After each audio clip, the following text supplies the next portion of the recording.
Alright guys, welcome back to the channel. I'm the GQ Jedi. If you're not already subscribed to me, go ahead and blast that subscribe button down below so you don't miss any valuable content. Now, any kid out there knows that in any single Star Wars toy collection, the action figures are where it's at. That's the main staple. But one of the other cool things that I think maybe we don't give enough attention to is the Kenner creature lineup. And today, I thought we should pay our respects to those awesome creatures.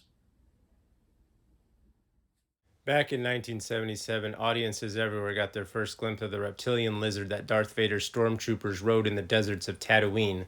That lizard was seen patrolling around the crash site of R2-D2 and C-3PO's escape pod and later again outside the Mos Eisley Cantina.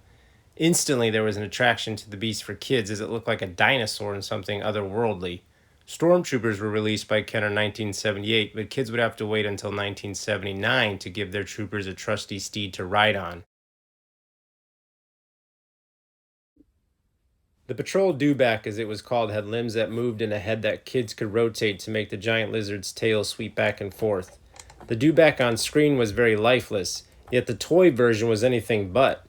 If the detail and overall design of the Dewback didn't grab kids, it was the saddle mechanism feature that won them over. Kids needed a place to put their stormtroopers, and Kenner's action figures did not have joints that bended at the knees, so there was a design problem right off the bat. How were they going to get a figure to sit realistically on top of the beast? Kenner's design team had no shortage of talent, as they were able to come up with a solution. Their answer was in the creation of a removable saddle with a trap door, hinged on a spring that allowed for a figure to be placed inside the creature while standing up.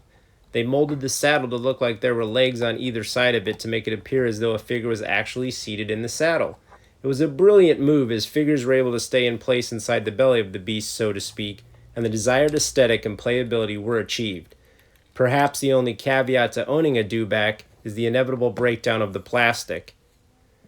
The creature itself stays intact, but the plastic reins tend to crack and split.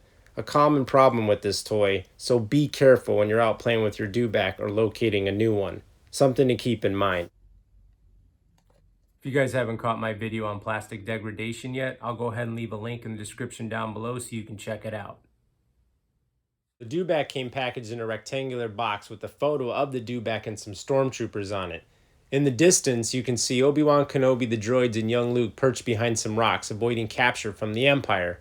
I absolutely love the photography and design of the box. The signature Star Wars racetrack logo against the yellow marketing and the green beast is something for any collector to be happy about. But to be honest with you guys, I actually still need a box for my Dewback.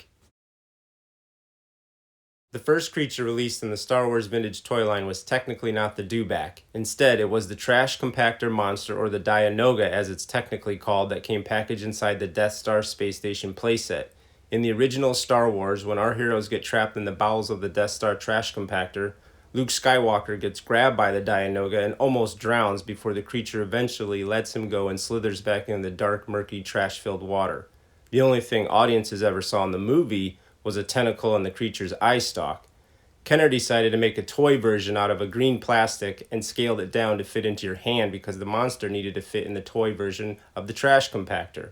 So when the Death Star playset was released in 1979, kids were able to palm their very own trash monster. It was designed with an aquatic-looking body with fins and tail-like appendages. The signature eye stalk that stared down Luke, Han, and Leia is the centerpiece to this rubbery little creature.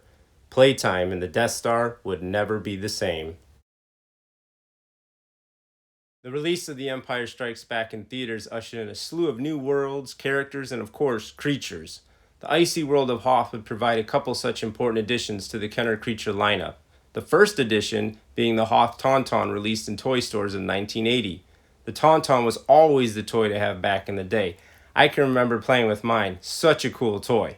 The TaunTaun looked just like it did in the film and had two tiny limbs protruding from the chest that were movable. However, Kenner was stuck in the same predicament as before with the 1979 Dewback. Where was the rider going to go on the TaunTaun? So they decided to revisit their solution to the Dewback issue and gave the TaunTaun creature the same saddle design with the spring-loaded trapdoor. So kids were able to put Hoth Han or Luke Skywalker into the saddle of the TaunTaun and ride it around Hoth.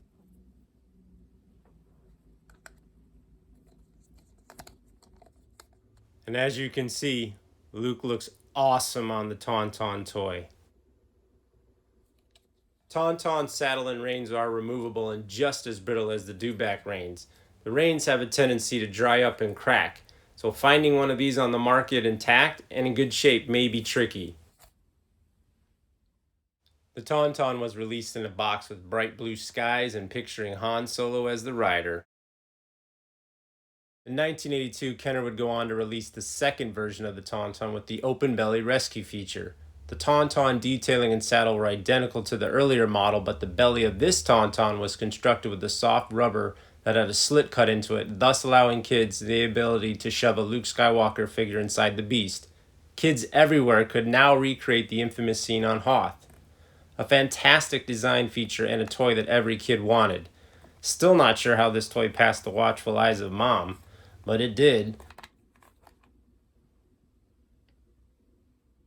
Packaging for the box depicted Han Solo pulling Luke Skywalker out of the belly while a rebel commander on another Taunton looked on. Perhaps Kenner was taking a creative liberty outside of the movie, possibly illustrating Luke's extraction from the dead Tauntaun and back into the safe confines of Echo Base. It wouldn't be fair to produce a Tauntaun toy and not a Wampa, so 1982 saw the second snow creature hit store shelves with the Wampa ice creature from Hoth. Perhaps one of the friendliest faces in toy creature history, the Wampa stands 6 inches tall and has two awesome play features. The first of which are his spring-loaded arms that can knock over figures. The Wampa is also capable of holding figures or objects with its arms stretched apart. The legs also move and the feet are slanted slightly, so standing him can take some of your patience. I honestly think every kid wanted one, or at least needed one, to knock Luke off his tauntaun during playtime. The Wampa came packaged in a box depicting the ice creature pulling Luke back into his icy cave. I have a serious affinity for the Wampa toy. I love them. I actually have one in my 3 3/4 inch main run line of figures, because I almost consider him a figure, almost. So I stuck one in there. I just love the Wampa toy. What can I say? Maybe that's why I have,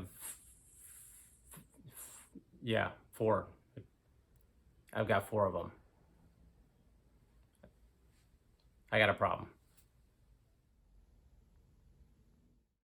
But being a Wampa doesn't always mean you'll stay white. Just like the stormtroopers, this plastic creature can break down and turn yellow over time.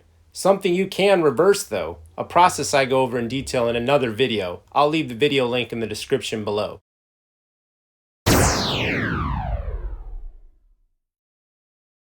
The summer of '83 saw the final film of the Star Wars trilogy reach theaters with the release of Return of the Jedi.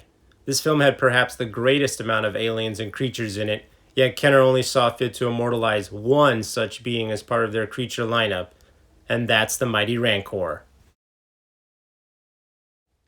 After the film's release, Kenner waited an entire year to release the Rancor monster in toy stores, but once it arrived, it quickly dominated every kid's birthday wish list thereafter.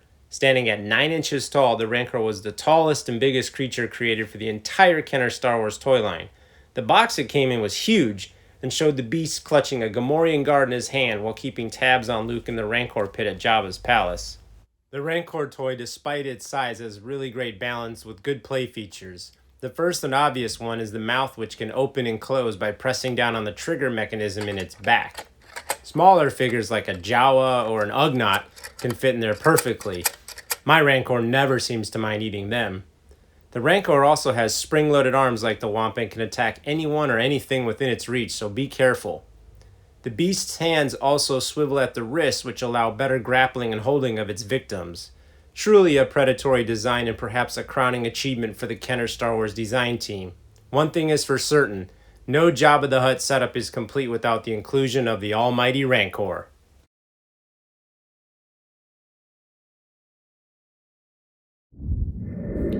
What?